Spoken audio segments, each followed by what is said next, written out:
So this is just a recording to show that ADC can carry, and this is like an incredible anomaly in terms of how much you can win as ADC. Like this is my ranked solo match history for 20 games, and I have an 80% win rate, 16 Ws, 4 losses. There's definitely a lot of luck that plays into winning a lot. Like I have good teammates, so I win a lot, but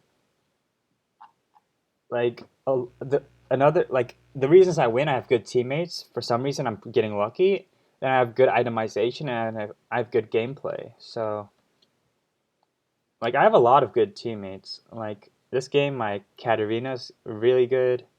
Like every game, I have someone on my team that's popping off really hard. This game, this guy's really good. Like every game, somebody on my team is doing really well. But um, it's just so surprising that ADC can win so much. It's only plat 4 elo, but this is a huge anomaly. Like 80% win rate is not normal for solo queue. And I'm not a smurf, though I'm playing pretty good. I think I improved a lot, so I think I'm climbing upwards. And I definitely think I'm reaching a higher elo than my current elo, so I guess I'm kind of a smurf. So let's talk about itemization. Okay, I'll go to my more recent itemizations because it's more important. This game, they banned Kaiser, my main, basically my main. I played her the most. I learned her tricks the most, so Kaiser's pretty much my one trick, or my main champ. So I went Misfortune because Kaiser was banned, and I wanted a champ that could burst with Nautilus to like, so when he hooks, we can get a kill. So I took Misfortune, and her W makes her speedy, so she can dodge the Ezreal Q and dodge Pike Q. So Misfortune's a decent champ because hook supports. She's kind of decent vs hook supports. Ezreal's safe vs Blitzcrank, but MF has good move speed. So I went Kraken Slayer because I need to do damage because they have two tanks and an Echo and an Ezreal with Sunder. So we need someone on our team who can kill the tanks, and these guys I guess get walled by the Kane. So but Xinjiao and Katarina kind of get walled by the Kane and Ilaoi. So Kraken's pretty good because it helps me DPS for the team, and it lets Katarina and the other guys clean up if I shred them low enough. And then I went Executioners after Kraken because no one on our team can buy Executioners except for me. I mean, no one easily because I guess Fiora doesn't want Executioners, and this guy went Bramble. So yeah, we had two Executioners, which is pretty low. It's pretty small. Usually you want three Executioners on your team. So I went this second, and I didn't upgrade it because we don't need the attack speed or crit. We just need Bork after Executioners because we need the percent health via the Gore Drinkers into like some Sterix gauge. Like for some reason, everybody's stacking these items with HP. So Bork is so good in season 11. Like I buy this on every ADC. Misfortune, Kaisa. Bork is so good in this patch, but nobody builds it. It's so good. Pros should build Bork, and pros should build Nashers on Kaisa. So let's go to the Kaisa itemization. Well, I'll explain the Bork. Let's say I have Bork here. It's 6% of their max health, of the current health. Let's say this guy has 1,600 health without items. Then with this item, he gets 400 health. That's 2,000. With Sterix, he gets like 500 health. That's 2,500, right? With his third item, he'll have 3,000 HP. So when we look at 3,000 HP times 0.06, that's 180 on hit damage per auto on the Alawi. And they have two tanks, and they have Sunder Ezreal, and they have Proto. The more health they buy, the better the Bork is. And they have 4 health building champions. And by late game, the Bork is going to do a ton of on-hit damage. Just the on-hit. We're ignoring the 40 AD, the 25 attack speed, and the 10 lifesteal. Bork is so good. There's even more reasons Bork is good. Like, Bork lets me go Legend Alacrity, because Legend Alacrity is stronger early, right? I'm sacrificing coup de grace for cut down, but in order to make up for the damage, I ignore Bloodline and go Alacrity, basically. I always go double mana because that's so good for trading, for aggressive players, for spammers, for wave clearers. I just love wave clear spam trades. Poke with Q. It's so good. So let's go to the Kaisa build. I like always go Kraken because enemies always have tanks, whether they're building armor or HP. So I went Kraken Slayer first. I went this item because it's Draven. I thought he'd build Lifesteal, but he didn't. But he still has.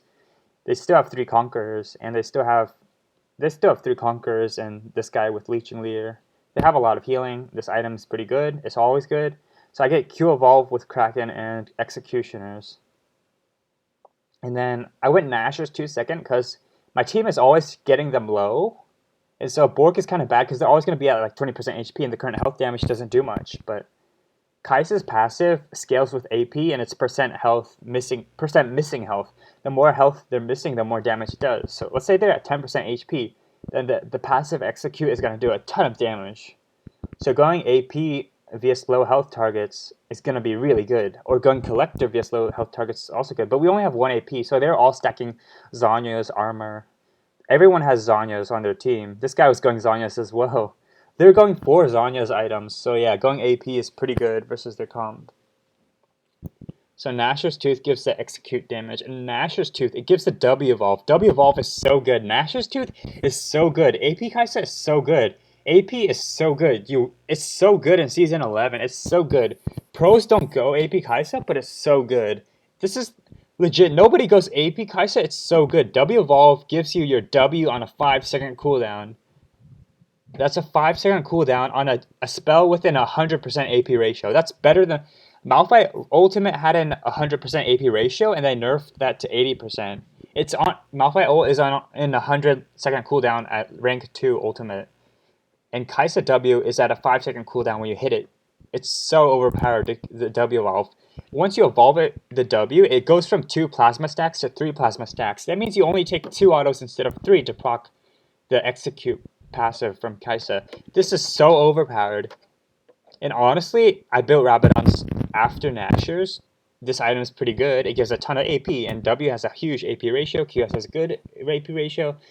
R has a good AP ratio. E scales with on hit. E scales with on hit because attack speed, so it uses the AP as well because Kai'Sa's on hit is magic damage scaling with AP. So honestly, Kai'Sa's so overpowered. They nerfed her 4 times in a row. The first nerf was nerfing the Q base damage, the flat damage. Then they nerfed the R cooldown. Then they nerfed Hail of Blades cooldown to 12 seconds instead of 8 seconds. Then they nerfed the thing. Then they nerfed Q cooldown. The early game cooldown was increased by like 1 or 2 seconds, so your wave clear is pretty bad. But this champ is so overpowered. One of the reasons is the Q evolve is not balanced. They should make her Q evolve they should make the isolation damage weaker so she has worse assassination potential. This champion is not balanced. Like, it's not balanced at all. This champ is not balanced. It's the most overpowered champ in the game. And her triple evolves are so not balanced. Well, her kit is just not balanced. Tell me a champion whose Q does 600 damage at level, like, at 2 items. Tell me a champion whose W does 500 damage at 2 items and has a 5-second cooldown. Tell me a champion whose E gives 80% attack speed, 40% move speed, and it gives invisibility, and it's on like a 12-second cooldown that reduces to 8 seconds. Like, that's so good. Tell me a champion whose ultimate lets you dash 3,000 range. The only champion that lets you dash 3,000 range with their ult is Nocturne. Kai'Sa Nocturne, their ults are very similar. Like, tell me a champion whose passive does 400 damage at 2 items. Like, this champion is not balanced. There's no way to make this this champion is not balanced. It's not balanced. Okay, anyways. I'm talking about itemization again. So I love inspiration because the biscuits are so good. You get sustain and lane, which is so good, and you get mana. It's like POM, but you get sustain and lane. It's so good. Sustain can save your lane state, or it helps you a little bit, and it gives extra mana in lane. It's so good. Magical Footwear is so good. It's 300 gold. That means your Kraken Slayer is 300 gold cheaper. You get it at 3,100 gold. Magical Boots is so good, but sometimes I can't go Magical Boots. Yeah, and Hybrid Kai'Sa is so good. If you go Kraken, Nashor's Tooth, you can go Zanya's. Zanya's is the most overpowered item in the game. Like, Kai'Sa with hybrid can go Zhonya's. The champ is not balanced. This is the most overpowered item in the game. And Zhonya's hard counters champs like Pyke, Zed. This champ is not balanced. And we have a full AD comp here, but Kai'Sa can go hybrid. Kai'Sa can go hybrid. So Kai'Sa counters full AD comps. Kai'Sa counters armor stackers because we can go hybrid. And AP hybrid is good as a tank slayer. But here's the problem. I went this Liandry's build experimentally, and we lost. But I mean, we might have lost if I went a good build. But Liandry's is not very good because Kai'Sa auto attacks my Kai'Sa auto attacks so much that the Kraken just does more damage because the on hit. So I think I had to go Kraken. Mermana's kind of only good via squishies, so I guess Mermana's really a situational item. I don't really build Mermana, but I guess it could be viable via a squishy comp. But Kraken's better than Liandry's for my playstyle because I always auto attack, and Liandry's doesn't really do much damage if I'm auto attacking. So I think Liandry's doesn't work with my playstyle. So yeah, here I'm just going Kraken, Bork, Nashers. Bork is really good, as I said. They all stack HP. This guy has HP, this guy's HP, this guy's HP, HP, HP. Everyone's buying HP on their team. They have 4 HP stacking champs. Like, the Bork is so good. Nashers execute when they have low health. That's so good. So honestly, yeah, so I'm going to tell you guys why I don't always go Inspiration Magical Boost.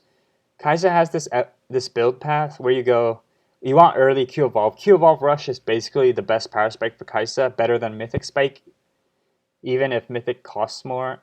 So the build path, one of the build paths that pros discovered, or high elo KR challenger players, high elo KR players discovered, is Noon Quiver, Pickaxe, and 3 Longswords, which gives you Q Evolution. It's 60 AD plus 25, which is 85 AD, which gives Q Evolve at like level 5 or level 6. So it's a really good build path because instead of getting Dirk, we get 3 Longswords, and those Longswords build into tank slaying items like Executioners, Blade of the Rune King, Lord Dominic's, Phantom Dancer. So Dirk is really bad vs tanks because the lethality vs tanks doesn't do much, and items like Bork and PD are very good second because Kraken scales with attack speed, so you want like Bork or PD second, ideally. And I just really like the Nashor's Tooth on hit with Kraken Slayer because Nashor's Tooth just scales with Kraken. You have AP and on hit damage, which all scale with attack speed from Kraken. You get the attack speed, which scales with Kraken's passive. And you just get the tank slaying AP because it scales with your passive tank slaying execution.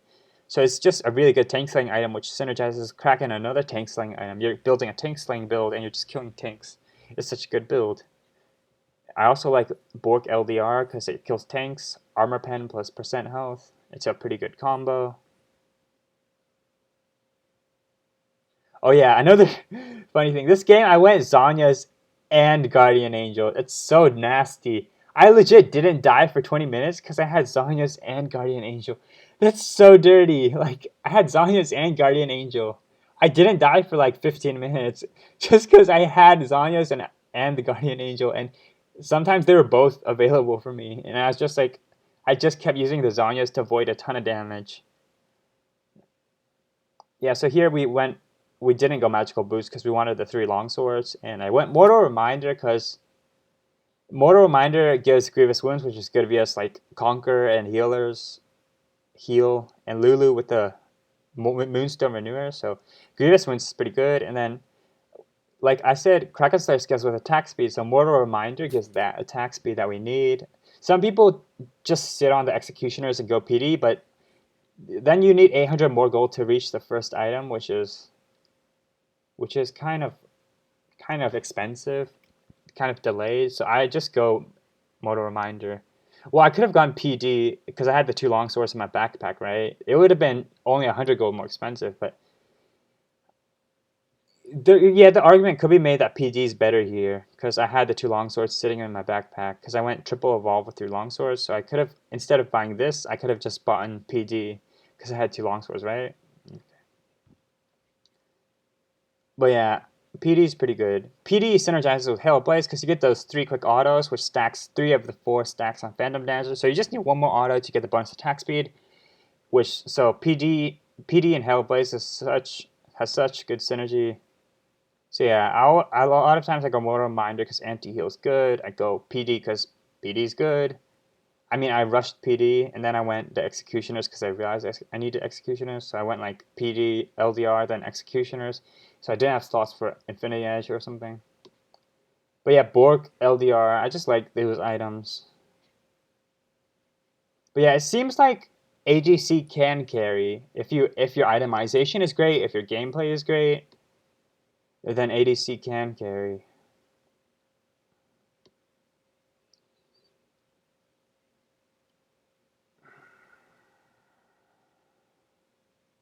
But before this streak, I had a lot of losses. I was pretty sad, but I guess I improve as a player. If we look here in my total matches, I have 0% win rate on ARAM. It's tragic. Dude, I lost like every ARAM game.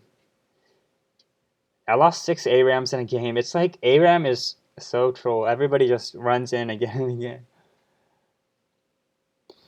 But yeah, I think we can see that ADC can carry, which is very surprising. I think my problem was I was so mad because I was so like depressed that my supports would play weird in this elo, but I guess that's not important because that's not important. It's simply not important, and we just try our best. And I guess ADC can carry in hindsight. Like I'm constantly like playing good macro. I'm constantly looking at the mini map. Like I learned from Faker. Like I didn't learn from anyone else, but I learned from Faker that he had a YouTube guide. Well, he didn't make the guide. I think maybe he was like sponsored. His team was like sponsored by someone to make a guide in Korean. So the translation said that there's a question in the video that said, when do you look at the mini map? And he said, you look at the mini map when you're CSing or like after you clear a wave. So like what he means is every time you CS, I right click the minion, that's when you don't need to CS because you already killed the low health minion, right? That's what you need to do. So since you freed up, you finished your job, then you can look at the minimap because you have the time to look at the minimap. And then, so every time you CS another minion, you look at the minimap for 0.5 seconds and you look back at the minion wave. Like, I guess that's what it means. And so I've really been able to find the time to look at the minimap more. So it helps me with like synergizing my wave state with the jungler or with incoming ganks from the jungler or the mid laner. And like for instance, sometimes my jungler wants to invade, so I have to start shoving the wave to like force the enemies to either farm the lane and give up on their jungler or give up on the wave income and help their jungler. So shoving the wave when your jungler is invading really puts the enemy bot lane in a tough spot. So yeah, I guess ADC can carry. It seems to be, and I'm telling you, Bork on ADC and is gonna come up in pro play. Bork is so good in this meta because everybody builds these Sterk's Gauge, Gore Drinker, Black Cleaver, Hextech Rocket Bow. Everybody builds these HP items, and so Bork is so good. Even Fiora is building Bork on Fiora. Like people meme that Bork is so bad on Fiora, but the item is just so good. Well, at least it got buffed for melee, but people memed it before the item got buffed, which is pretty cool. I mean, the item has its strengths. Oh yeah, there's another reason Bork is so overpowered. Bork is so overpowered. Like, I think it's this game, right? No. But yeah, the trends are that Bork and Nash's Tooth, Bork will become meta in pro play, and Nash's Tooth will become meta on Kai'Sa. Like Showmaker on ADC, he went Kraken Slayer, Dirk, Nash's Tooth, Collector, then Rageblade. Because he needs the Nash's Tooth for execution and cleanup. He needs the Rageblade for execution cleanup. The Collector also is for execution and cleanup. Because Collector passive is execution. Rageblade passive enhances Kai'Sa's passive, which lets her execute people faster. So his build was just a cleanup build, which is exactly what his team needed. Because Showmaker went the Nashor's Tooth Kai'Sa in pro. And on the Kai'Sa Reddit, you can find the threads with the Kai'Sa, the Showmaker's Kai'Sa's build. Like they're asking why he went that build. So I'm gonna explain why Bork is so overpowered. If you go Bork second. That allows you to skip Bloodline and it allows you to skip Ravenous Hunter. So what does this mean? That means we get a Legend Alacrity. That's 18% attack speed. Wait, is it 18? Yeah, that's 18% attack speed. And it stacks way faster than Bloodline. So at like 8 minutes, you're going to have like 6%, 9% attack speed. Then you get Ultimate Hunter instead of Ravenous Hunter. Dude, like this rune is not balanced. Kai'Sa ult cooldown is 130 seconds at rank 6 and 100 seconds at rank 2. I mean at level 11. So having this haste is so good. If you get 2 stacks plus the 6 ability haste that it already gives you, that's 16 haste, right? So if the cooldown is 130 divided by 1.16, you cut off the cooldown by 18 seconds. It's so good. Ultimate Hunter feels so good on Kai'Sa. Like, the cooldown is up so frequently. Or it cuts down the cooldown by 14 seconds. And if we get more haste, more kills, it cuts down the cooldown by even more. So Bork is so good because you can go Ultimate Hunter. It's so good, it's not balanced. Bork is so good. Ultimate Hunter Kai'Sa will become meta in pro play. Maybe not. But still, it's so good. It's so good if you're trying to carry. This is so good. Like, it's so good. Bork Kai'Sa is so good. It's so good. Like, it's so good. This champ is not balanced. She's gonna get nerfed again. I can promise you. Like, pros are still using her in pro play, I think. Showmaker used her recently, yeah. And, you know, Gala won MSI with 5 games of Kai'Sa after certain nerfs. And this champ is not balanced. They're not going to nerf her ISO Q, so she's never going to be balanced unless they nerf her really hard. This champ is so good.